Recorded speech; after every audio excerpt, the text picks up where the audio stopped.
أعوذ بالله من الشيطان الرجيم بسم الله الرحمن الرحيم إن الحمد لله نحمده ونستعينه ونستغفره ونعوذ بالله من شرور أنفسنا ومن سيئات أعمالنا من يهده الله فلا مضل له ومن يضلله فلا هادي له وأشهد أن لا إله إلا الله وحده لا شريك له وأشهد أن محمدا عبده ورسوله أما بعد رب اشرح لي صدري ويسر لي أمري واحلل عقدة من لساني يفقهوا قولي. அல்லாஹ்வின் நல்லடியார்கள் அனைவரின் மீதும் அல்லாஹ்வின் சாந்தியும் சமாதானமும் என்றென்றும் எப்போதும் நிலவட்டுமாக. அஸ்ஸலாமு அலைக்கும் வரஹ்மத்துல்லாஹி வபரகாத்துஹு. அல்ஹம்துலில்லாஹ், லா இலாஹா இல்லல்லாஹ் முஹம்மதுர் ரசூலுல்லாஹ், இந்த ஒரு வார்த்தையை சொல்றது மூலியமா தான் ஒரு மனுஷன் முழுசா இஸ்லாத்துக்குள்ள வரான் அப்படின்றது எல்லாருக்குமே தெரியும். இப்போ இங்க நிறைய பேருக்கு இது ஒரு வித்தியாசமான கருத்தா இருக்கும். ஏன்னா லா இலாஹா இல்லல்லாஹ் அப்படின்னா வணக்கத்திற்குரியவன் அல்லாஹ்வை தவிர வேறு யாரும் இல்லை அப்படிங்கிறது நமக்கு எல்லாருக்கும் தெரியும். முஹம்மது ரசூலுல்லாஹ், இறைவன் முஹம்மது நபியை தன்னுடைய தூதரா நியமிச்சிருக்கான் அப்படிங்கிறதையும் சொல்லும் போது தான் ஒரு மனிதன் இஸ்லாத்துக்குள்ள முழுசா நுழையிறான் அப்படின்னு சொல்லும்போது மற்றவங்களுக்கு என்ன தோணலாம், கடவுள் கொள்கை ஓகே, இறைவனை தவிர வேற யாரும் வணங்கக்கூடாதுன்னு. ஆனா கடவுளை முன்னிறுத்துற இந்த இஸ்லாம் மதம் ஏன் இந்த முகமது நபியை முன்னிறுத்துது? ஏன்னா இந்த முகமதுங்கிற ஒரு மனிதனை ஏத்துக்கிட்டாதான் நம்ம இஸ்லாத்துல வர முடியும் அப்படின்னு சொன்னா அப்போ இது கடவுளுக்கு நிகரா முகமது நபியை முன்னிறுத்துதா அப்படிங்கிற ஒரு சந்தேகம் மாற்று மத சகோதரர்களுக்கு மட்டும் இல்லாம ஏன் இஸ்லாத்திலே பறந்து வளர்ந்தவங்களுக்கே இருக்கு அப்படின்னு சொல்லலாம். அப்போ இந்த முகமது நபி அப்படிங்கிறவங்க யாரு அப்படிங்கிறத தெரிஞ்சிக்க வேண்டியது நமக்கு அவசியமா இருக்கு. ஏன்னா ஒருத்தர் ஒரு விஷயத்த நம்ம கிட்ட சொல்ல வரும்போது நம்ம விஷயத்தோடைய மதிப்பை பார்க்குறோமோ இல்லையோ, அதோடைய சொல்ல வரவர் எப்படிப்பட்டவர் அப்படிங்கிறத பொறுத்து தான் அந்த விஷயத்த நம்ம எடுத்துக்கிற மாட்டோமா அப்படிங்கிறது இருக்கு. பல நேரங்கள்ல சொல்ல வரவங்களை பத்தி நம்மளுக்கு புரியாமலோ இல்ல சொல்ல வரவங்களை பத்தி நம்மளுக்கு தெரியாம அவங்கள நம்ம தப்பா புரிஞ்சுக்கிட்டோ இல்ல சொல்ல வரவங்க நமக்கு பிடிக்காதவங்களாவோ இருந்தா அந்த விஷயம் எவ்வளவு வெயிட்டான விஷயமா எவ்வளவு உண்மையான விஷயமா இருந்தாலும் நமக்குள்ள அது போகாது. இப்ப நம்ம ஸ்கூல்லயே பார்க்கலாம், ஒரு சப்ஜெக்ட் எவ்வளவு கஷ்டமானதா இருந்தாலும் அந்த சொல்லி கொடுக்குற டீச்சர் நம்மளுக்கு பிடிச்சிட்டாங்கன்னா நம்மளுக்கு அந்த சப்ஜெக்ட் ஈஸியா இருக்கும். அதை நிறைய படிக்கணும்னு பசங்க ஆசைப்படுவாங்க. ஆனா அந்த சப்ஜெக்டை சொல்லி கொடுக்குற டீச்சர் நம்மளுக்கு பிடிக்கலன்னா அந்த சப்ஜெக்ட் எவ்வளோதான் ஈஸியான சப்ஜெக்டா இருந்தாலும் கண்டிப்பா அவங்க எடுத்துக்க மாட்டாங்க, அது அவங்களுக்கு பிடிக்காது. அதுல அவங்களுக்கு வர மார்க் ரொம்ப கம்மியா தான் இருக்கும். இங்க இப்ப இதை பொறுத்த வரைக்கும் அல்லாஹ்வை அறியறது, அதாவது நம்ம படைச்ச இறைவனை அறியறது அப்படிங்கிறது அதை கொண்டு வந்த டீச்சரான முகமது நபி அறியறது மூலியமா தான் முழுமையடையுது. ஏன்னா முகமது நபி ஸல்லல்லாஹு அலைஹி வஸல்லம் அவர்களை பற்றிய கருத்துக்கள் நம்மளுடைய மனதுல சரியான முறையில இருந்தா மட்டும்தான் அவங்க சொன்ன இறை கொள்கைகள் நம்மளுடைய மனசுக்குள்ள போகும். அப்போ யார் இந்த முகமது நபி? அவங்க இந்த உலகத்துக்கு என்ன பண்ணாங்க? ஏன் அவங்க மேல எல்லாரும் இவ்வளவு உயிரா இருக்காங்க? அதாவது இன்னைக்கு இந்த உலகத்துல அதிகமா ஒரு மனிதனை பற்றி படிக்கிறாங்க, அறியறாங்க, அவங்கள பத்தி தேடுறாங்க அப்படின்னா அது முகமது நபி ஸல்லல்லாஹு அலைஹி வஸல்லம் அவங்களை பற்றி மட்டும்தான் இருக்கும். ஏன்னா அத்தனை பேர் அவங்கள பத்தி தெரிஞ்சுக்கிட்டு இருக்காங்க. இதுல 3 வகையில இருக்காங்க. அதாவது முகமது நபி ஸல்லல்லாஹு அலைஹி வஸல்லம் அவங்க சொல்லி கொடுத்த முறையில நான் மார்க்கத்தை சரியான முறையில பின்பற்ற போறேன், இஸ்லாம் எனக்கு சரியான முறையில கிடைக்கணும் அப்படின்னு சொல்லிட்டு அவங்கள பத்தி தேடுறதும் அவங்க பண்ண விஷயங்கள் எல்லாம் நம்ம படிக்கிறதும் அந்த மாதிரி சில பேர் இருக்காங்க. இன்னொரு வகை எப்படின்னா, நான் இஸ்லாத்தை ஃபாலோ பண்ணணும் அப்படிங்கிறதுக்காக தேட மாட்டாங்க. ஏன் இஸ்லாமிய மக்கள் முகமது நபி ஸல்லல்லாஹு அலைஹி வஸல்லம் அவங்க மேல இவ்வளோ பாசமா இருக்காங்க, இவ்வளோ உயிரா இருக்காங்க? அவங்களுடைய தாயையோ அவங்களுடைய தந்தையையோ அவங்களுடைய குடும்பத்தையோ யார் மேல அவங்க உயிரா இருக்காங்களோ அவங்கள அவங்க கேலி பண்ணிட்டாலோ குறை சொல்லிட்டாலோ இல்ல அவதூறு சொல்லிட்டாலோ இந்த அளவுக்கு அவங்க ரியாக்ட் பண்ணுவாங்களான்னு தெரியாது. ஆனா முகமது நபி ஸல்லல்லாஹு அலைஹி வஸல்லம் அவர்களை பற்றி ஒரு தவறான செய்தி யாராவது சொல்லிட்டாங்கன்னா அரபு நாட்டுல இருக்க அரியணையில இருக்க மன்னன் முதற்கொண்டு நம்ம ஊர்ல இருக்க சாதாரண மனிதன் வரைக்கும் எல்லாரும் தெருவுல இறங்கி போராடுறாங்க, கண்டனத்தை தெரிவிக்கிறாங்க, ஆர்ப்பாட்டம் பண்றாங்க. யார் முகமது நபி ஸல்லல்லாஹு அலைஹி வஸல்லம் அவங்கள பத்தி தப்பா பேசினாங்களோ அவங்க நான் சொன்னது தப்பு அப்படின்னு அவங்களுடைய வார்த்தைகள்ல இருந்து பின்வாங்குற வரைக்கும் ஒரு துளி கூட எனர்ஜி குறையாம அவங்களுக்கு முன்னாடி அவங்க போராடுறாங்க. இந்த உலக நாடுகளே எதிர்த்துக்க கூட அவங்க துணிஞ்சிடுறாங்க. இப்படி ஒரு பாசத்தை இந்த உலகத்துல எந்த மனிதரும் யார் மேலேயும் வைக்க முடியாது. பின்பற்றாம கூட இருப்பாங்க, ஆனா அவங்கள பத்தி ஒரு குறை சொல்லிட்டா அவங்களால தாங்கவே முடியாது. இந்த மாதிரி ஒரு மனிதன் மேல எப்படி இந்த மனிதர்கள்லாம் பாசமா இருக்காங்க அப்படின்னு இதை தெரிஞ்சுக்கிறதுக்காகவே பல பேர் முகமது நபி ஸல்லல்லாஹு அலைஹி வஸல்லம் அவங்கள பத்தி தேடுறாங்க. இதுல மூன்றாவது வகை என்னன்னா, இஸ்லாம்ங்கிற மார்க்கத்துல உள்ள கடவுள் கொள்கைய மற்றவர்களால குறை சொல்ல முடியல. ஏன்னா அது ரொம்ப கரெக்டா இருக்கு அப்படின்றது மற்றவங்களுக்கே தெரியுது. ஆனா அது யார் மூலியமா கொண்டு வரப்பட்டதோ அவர் ஒரு சாதாரண மனிதர் தான். இந்த முகமது நபியை பத்தி நம்ம குறை கண்டுபிடிச்சிட்டா, அவரை பத்தி துருவி துருவி ஆராய்ந்து நம்ம முகமது நபிய குறைகள் உள்ள மனிதர் அப்படின்னு சொல்லிட்டோம்னா அவரு சொன்ன கருத்தும் தவறா போயிடும். இந்த விதத்துல நம்ம இஸ்லாத்தை இழிவுபடுத்திடலாம். முகமது நபி ஸல்லல்லாஹு அலைஹி வஸல்லம் அவங்க கிட்ட ஏதாவது ஒரு குறைகள் கிடைச்சிடாதா அப்படின்னு அவங்கள பத்தி ஆராயறதுக்காக கிளம்புன மனிதர்கள் ஏராளம். ஆனா இதுல என்ன ஒரு விஷயம்னா, எந்த மனிதர்கள்லாம் இப்படி ஆராயறதுக்காக கிளம்புனாங்களோ அவங்க எல்லாருமே இஸ்லாத்தை முழுமையா கடைபிடிக்கிற ஒரு மனிதர்களா ஆகுனது தான் உண்மை. ஏன்னா முகமது நபி ஸல்லல்லாஹு அலைஹி வஸல்லம் அவங்கள பத்தி படிக்க ஆரம்பிக்கும் போது அவங்க இஸ்லாத்தை இன்னும் ஆழமா புரிஞ்சுக்க ஆரம்பிக்கிறாங்க.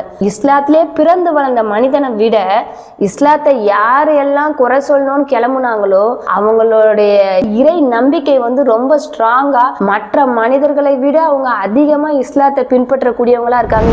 இப்போ நமக்கெல்லாம் தோணலாம், எதுக்கு முகமது நபி ஸல்லல்லாஹு அலைஹி வஸல்லம் அவர்களுடைய வாழ்க்கையை துருவி துருவி ஆராய்ந்து அதில் ஏதாவது ஒரு தப்பு கண்டுபிடிச்சாவது நம்ம இஸ்லாத்தை மட்டப்படுத்திட மாட்டோமா, அதில் குறைகளை கண்டுபிடிச்சிட மாட்டோமா, அதில் மனிதர்கள் நுழையிறதை தடுத்துட மாட்டோமா அப்படின்னு நினைக்கிறாங்கன்னா, அதாவது முகமது நபி ஸல்லல்லாஹு அலைஹி வஸல்லமுக்கு இறைவன் அருளிய வேதத்திலையும் முகமது நபி ஸல்லல்லாஹு அலைஹி வஸல்லமுக்கு இறைவனால் அருளப்பட்ட கட்டளைகளையும் நம்ம பார்த்தோன்னா அது எல்லாமே இந்த உலகத்தில் வாழ்கிற மேல்தட்டு மக்களுக்கு எதிராகவும், அது மட்டும் இல்லாம யார் எல்லாம் மது, விபச்சாரம், வட்டி, சூதாட்டம் இப்படின்னு பொழப்பு நடத்தி அது மூலயமா பணம் சம்பாதிக்க நினைக்கிறாங்களோ அவங்க எல்லாருக்குமே எதிரானதா இருக்கு. இந்த முகமது நபியோடைய உண்மையான வரலாறை தெரிஞ்சுக்கிறவங்க யாருமே இஸ்லாத்தை ஏத்துக்காம இருக்கவே முடியாது. ஏன்னா அந்த அளவுக்கு அவங்களுடைய வாழ்க்கை மக்களுக்கு தாக்கத்தை ஏற்படுத்தும். அந்த மாதிரியான வாழ்க்கையை அவங்க வாழ்ந்திருக்காங்க.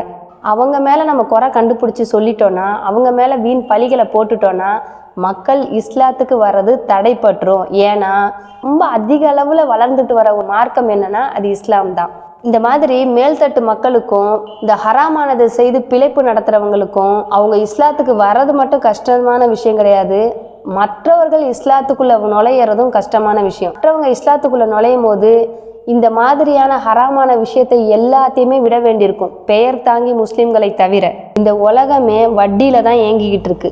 வட்டிக்கு முழுக்க முழுக்க அகெயின்ஸ்ட் ஆனது இஸ்லாம். இந்த உலகமே சாராயம், மற்ற போதைப் பொருட்கள், விபச்சாரம், சூதாட்டம் இந்த மாதிரியான காரியங்களால தான் பணத்தை சம்பாதிச்சுக்கிட்டு இருக்கு.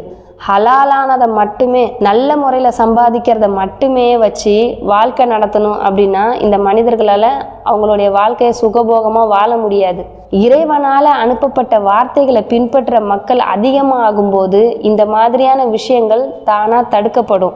இந்த மாதிரி உலகத்தில் உள்ள அனாச்சாரங்க, மூட பழக்க வழக்கங்க, இது மட்டும் இல்லாமல் ஒரு மனிதனை மற்ற மனிதனை விட தாழ்வாக கருதுகிற ஒரு தீண்டாமை, இதை எல்லாத்தையுமே ஒழிச்சு ஹலாலான முறையில், அதாவது மற்றவர்களை ஏமாற்றாம, மற்றவர்களை சுரண்டாம, மற்றவர்களை கெட்ட வழிக்கு உட்படுத்தாம சம்பாதிக்கிற சம்பாத்தியத்தையும், அதே நேரத்தில் மனிதர்கள் எல்லாமே ஒன்று அப்படின்னு சொல்கிற சமத்துவத்தையும் படைத்த இறைவனை தவிர வேறு யாரையும் வணங்கக்கூடாது, அவனுக்கு எந்த இணையும் கிடையாது, அவனுக்கு எந்த மீடியேட்டரும் கிடையாது, அவன் மட்டும்தான் வணக்கத்திற்கு முழுக்க முழுக்க தகுதியானவன் அப்படின்னு சொல்கிற இறை கொள்கையையும் போதிக்கிறதுக்காகவும் அதை செயல்முறைப்படுத்தி காட்டுவதற்காகவும் தான் இறைவன் முஹம்மது நபி ஸல்லல்லாஹு அலைஹி வஸல்லம் அவர்களை இந்த உலகத்துக்கு அனுப்புகிறான். இந்த செயல்முறைகள் எல்லாத்தையுமே நபிகள் நாயகம் ஸல்லல்லாஹு அலைஹி வஸல்லம் அவர்கள் ஒரு குறைவும் இல்லாமல் கனக்கச்சிதமாக செய்து அந்த அறியாமை காலத்து மக்களுக்கு இடையே அனுப்பப்பட்டாலும் அவங்களை இந்த விஷயங்கள் எல்லாத்திலேருந்துமே மாற்றும் போது அது மற்ற மனிதர்களுக்கு, அதாவது மேல்மட்ட மக்களுக்கு சமத்துவத்தை சொல்லும் நபிகள் நாயகம் எதிரியாகவும், அது மட்டும் இல்லாமல் யார் இந்த மாதிரி மனிதர்களை சுரண்டியும் ஏமாத்தியும் அவர்களை கெட்ட வழிக்கு போக விட்டும் பணம் சம்பாதிக்கிறாங்களோ அந்த மாதிரியான பெரிய பணக்காரங்களுக்கெல்லாம் நபிகள் நாயகம் அவர்கள் சொன்ன கொள்கைகள் எல்லாமே பெரிய அச்சுறுத்தலாகவும் இருந்தது. அப்போ இந்த மார்க்கத்தை மற்றவர்களிடம் தப்பா காட்டும் போது மற்ற மனிதர்கள் இந்த மார்க்கத்துக்குள்ள நுழையிறதையும், அது மட்டும் இல்லாம இந்த மார்க்கம் என்னென்ன விஷயங்கள் எல்லாம் சொல்லியிருக்கோ அதை எல்லாத்தையுமே தப்பா சித்தரிக்கிறது மூலியமா இஸ்லாத்துல இருக்கவங்களே அதை சரியா ஃபாலோ பண்ணாம இருக்கிறதுக்காகவும் தான் இந்த மாதிரியான வேலைகள்லாம் இந்த உலகத்துல நடந்துகிட்டு இருக்கு. அதனால தான் அமைதியை போதிக்கிற இஸ்லாம் மார்க்கம் தீவிரவாத மார்க்கமாகவும் இஸ்லாமிய மக்கள் எல்லாருமே தீவிரவாதிகளாகவும் மற்றவர்கள்லேருந்து வேறுபட்டவர்களாகவும் இந்த உலகத்துக்கு சித்தரிக்கப்பட்டுக்கிட்டு இருக்காங்க. இது ஒரு பெரிய டாபிக். இன்ஷா அல்லாஹ் நம்ம இதை ஒரு தனி வீடியோவில் பார்க்கலாம். இப்போ முகமது நபினா யாரு, அவங்க என்ன பண்ணாங்க, எதனால அவங்க இந்த அளவுக்கு தாக்கத்தை மனிதர்களுக்கு ஏற்படுத்தியிருக்காங்க அப்படின்னு பார்த்தோன்னா, முகமது நபி ஸல்லல்லாஹு அலைஹி வஸல்லம் அவர்களால இந்த இஸ்லாம் தோற்றுவிக்கப்படலை. இஸ்லாம் உலகம் படைக்கப்பட்ட நாளிலிருந்தே உருவாக்கப்பட்டது. அதாவது முதல் மனிதராக படைக்கப்பட்ட ஆதம் அலைஹிஸ்ஸலாம் தான் இந்த இஸ்லாத்துடைய முதல் நபியும் இந்த உலகத்துல படைக்கப்பட்ட முதல் மனிதரும் ஆவார். அவங்களுக்கு பின்னாடி பல இறை தூதர்கள் இந்த உலகத்துக்கு அனுப்பப்பட்டாங்க. ஏன்னா இறை தூதர் ஓரிரை கொள்கையை மற்றவங்களுக்கு எடுத்து வைப்பாங்க, அது மட்டும் இல்லாம அவங்க செய்யற தவறுகளை கண்டிப்பாங்கன்னு சொன்னோம். அந்த மக்கள் கொஞ்ச நாள் போன உடனே என்ன பண்ணுவாங்கன்னா, அவங்க சொன்ன விஷயங்கள்ல மாறுதல்களை ஏற்படுத்துவாங்க. அவங்க ஓரிரை கொள்கையை பின்பற்ற மாட்டாங்க. அப்போ இறைவன் அடுத்த இறை தூதரை அனுப்பி வைப்பாங்க. இறை தூதர்களுடைய வரிசையில கடைசியா வந்தவங்க தான் நபிகள் நாயகம் ஸல்லல்லாஹு அலைஹி வஸல்லம். அவங்க இந்த மாதிரி ஆதம் அலைஹிஸ்ஸலாம்ல ஆரம்பிச்சு நமக்கு எல்லாம் தெரிஞ்ச பெயர்கள்னு பார்த்தோம்னா, ஆப்ரஹாம், அதாவது இப்ராஹிம் அலைஹிஸ்ஸலாம், மோசஸ் அதாவது மூசா அலைஹிஸ்ஸலாம், ஜீசஸ் அதாவது ஈசா அலைஹிஸ்ஸலாம், இந்த மாதிரி பல லட்சம் நபிமார்களுடைய வரிசையில் முகமது நபி ஸல்லல்லாஹு அலைஹி வஸல்லம் அவர்கள் வரைக்கும் எல்லாருமே சொன்ன மார்க்கம் இந்த இஸ்லாமிய மார்க்கம்தான். அதை எடுத்து வைக்க தான் இந்த நபிமார்கள்லாம் அனுப்பப்பட்டாங்க. எந்த ஜீசஸ் இஸ்லாத்தை சொல்கிறதுக்காக வந்தாரோ அவரையே கடவுளாக மாற்றி இந்த மக்கள் ஒரு புது மதத்தை உருவாக்கிட்டாங்க. இப்படி முந்தைய நபிமார்களுக்கு எல்லாம் வேதங்களும் அருளப்பட்டது. அந்த வேதங்களையும் மக்கள் தங்களுடைய சுயநலத்துக்காக வேண்டி அதை மாற்றி அந்த வேதம் எப்படி இறக்கப்பட்டதோ அந்த ஒரு ஃபார்ம்லேயே இல்லாமல் இப்போ வேற மாதிரி இருக்க மாதிரி ஆக்கிட்டாங்க. என்னைக்கு வேதங்கள் மாற்றப்படுதோ அப்போ அடுத்தடுத்து தூதர்களுடைய வருகை இந்த உலகத்துக்கு அவசியமாகுது. ஆனால் இறைவன் இந்த குரானை நானே பாதுகாக்கிறேன், இது மாற்றப்படாது அப்படின்னு நமக்கு வாக்குறுதி கொடுத்துட்டான். அந்த குரான் மாற்றப்படாமல் மறுமை நாள் வரைக்கும் இருக்கிறதுனால அந்த குரானை யார் கொண்டு வந்தாங்களோ அந்த நபிகள் நாயகம் ஸல்லல்லாஹு அலைஹி வஸல்லம் அவர்கள் தான் நம்மளுடைய இறுதி நபி. அவங்க தான் இந்த யுக முடிவு நாள் வரைக்கும் வர மனிதர்களுக்கு நபியா இருப்பாங்க. அவங்களுடைய வார்த்தைகளை தான் நம்ம எல்லாருமே பின்பற்றணும். இந்த குரான்ல எழுதப்பட்டிருக்கிறது எல்லாமே முழுக்க முழுக்க இறைவனுடைய வார்த்தைகள், முகமது நபி ஸல்லல்லாஹு அலைஹி வஸல்லம் அவர்களுடைய வார்த்தைகள் கிடையாது அப்படிங்கிறது நம்ம தெரிஞ்சுக்கணும். நபிகளாருடைய வாழ்க்கை குறிப்பான ஹதீஸ் தொகுப்புல இருக்கிறதெல்லாம் நபிகளை புகழ்ந்து எழுதி வைக்கப்பட்டிருக்கிறது இல்ல, அவங்க வாழ்க்கையில நடந்த விஷயங்கள் அவங்க கூட இருந்த சஹாபாக்களால கவனிக்கப்பட்டு எழுதி வைக்கப்பட்டிருக்கு. ஏன்னா இறைவன் தன்னுடைய கட்டளைகளை வெறும் இறை வேதங்களின் மூலமா மட்டும் நமக்கு வழங்கல, அதை நபியுடைய வாழ்க்கை முறையின் மூலமாகவும் நமக்கு வழங்குறான்.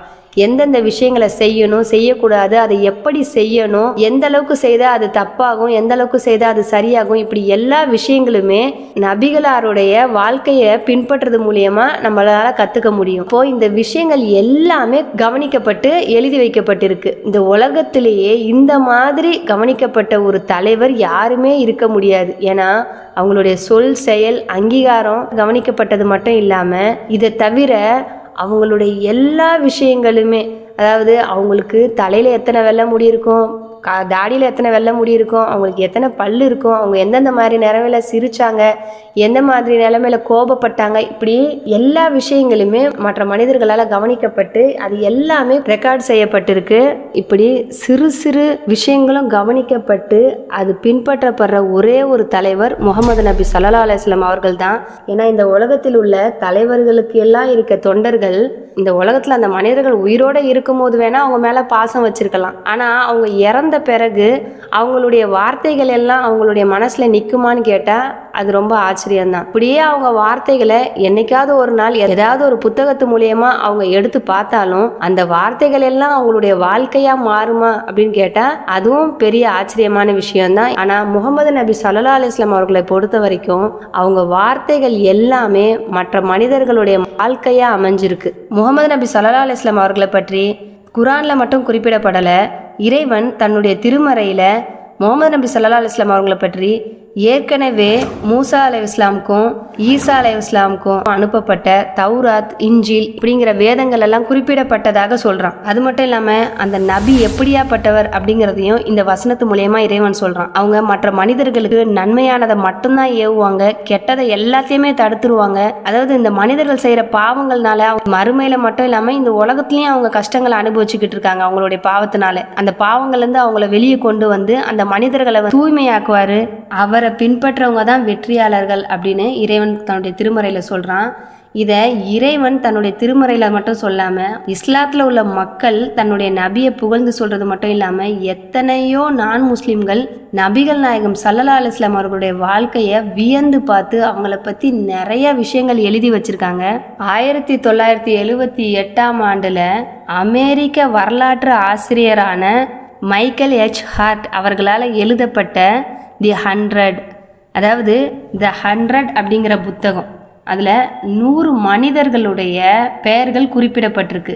அவங்க யாருன்னா இந்த உலகத்தில் வரலாற்றிலேயே பெரிய தாக்கத்தை ஏற்படுத்தின மனிதர்கள். கலை, இலக்கியம், அறிவியல், விஞ்ஞானம் இப்படி எல்லா துறைகள்ல இருந்தும் தேர்ந்தெடுக்கப்பட்ட மனிதர்களுடைய தனித்தன்மைகள் அதில் குறிப்பிடப்பட்டு அவங்களுடைய திறமைகளுக்கு ஏற்ற மாதிரியும் அவங்க ஏற்படுத்தின தாக்கத்துக்கு ஏற்ற மாதிரியும் அவங்களுடைய பெயர்கள் பட்டியலிடப்பட்டிருக்கு. இதில் Isaac Newton, Thomas Alva Edison, கிறிஸ்தவர்கள் இறைவனா நினைக்கிற ஜீசஸ், அடுத்து வந்த பவுல், இப்படி நிறைய பேருடைய பெயர்கள் குறிப்பிடப்பட்டிருக்கு. இப்படி வரலாற்றையே புரட்டி போட்ட, அதாவது உலகம் ஆரம்பிக்கப்பட்ட நாள்ல இருந்து இப்ப கரண்ட் உலகத்துல என்ன நடந்துகிட்டு இருக்கோ, யார் யாரெல்லாம் இருக்காங்களோ இவங்க வரைக்கும் யாரெல்லாம் வரலாற்றுல அதிக தாக்கத்தை ஏற்படுத்தினாங்க அப்படின்னு பார்க்கும்போது முதல் பேரா முகமது நபி ஸல்லல்லாஹு அலைஹி வஸல்லம் அவர்களுடைய பேர் இடம்பெற்றிருக்கு. இதுல 3வது இடத்துல ஜீசஸ், அதாவது அவர் கடவுளா வணங்குற, ஏன்னா அவர் ஒரு கிறிஸ்தவ வரலாற்று அறிஞர், அவர் கடவுளா வணங்குற ஜீசஸுக்கு இடம் கொடுத்திருக்காரு. இதற்கான காரணங்கள் என்ன? முகமது நபி ஸல்லல்லாஹு அலைஹி வஸல்லம் அவர்களுக்கு இவர் முதல் இடத்தை கொடுக்க காரணம் என்ன அப்படிங்கிறதையும் அவர் அதிலேயே குறிப்பிட்டிருக்காரு. அவர் அப்படி என்னென்ன காரணங்கள்லாம் அதில் குறிப்பிட்டிருக்காரு. அப்படி முகமது நபி ஸல்லல்லாஹு அலைஹி வஸல்லம் அவங்க என்ன செஞ்சாங்க, இந்த உலகத்தையே புரட்டி போட்ட முதல் மனிதனா அவங்க குறிப்பிடப்பட்டதுக்கான காரணம் என்ன, அதிலிருந்து நம்ம என்ன புரிஞ்சுக்கலாம் அப்படிங்கிறதையும் இன்ஷா அல்லாஹ் அடுத்த வாரம் பார்க்கலாம். வாஹிர் தவானா அனில் ஹம்துலில்லாஹி ரப்பில் ஆலமீன். அஸ்ஸலாமு அலைக்கும் வரஹ்மத்துல்லாஹி வபரகாத்துஹு. கேள்வி நேரம். சூரா அல் ஆராஃப் 7வது அத்தியாயத்தில் அல்லாஹ் கூறுவதாக இங்கு எந்த வசனம் குறிப்பிடப்பட்டுள்ளது? அந்த வசனத்திலிருந்து நாம் என்ன அறிந்து கொள்ளலாம்? எங்களுடைய ஹிதாயா குழுமத்தில் இல்லாத நபர்கள் உங்களுடைய பதில்களை எங்களுக்கு அனுப்ப விரும்பினால் திரையில் காட்டப்பட்டுள்ள இந்த நம்பருக்கு உங்களுடைய பதில்களை வாட்ஸ்அப் செய்யவும். இன்ஷா அல்லாஹ்.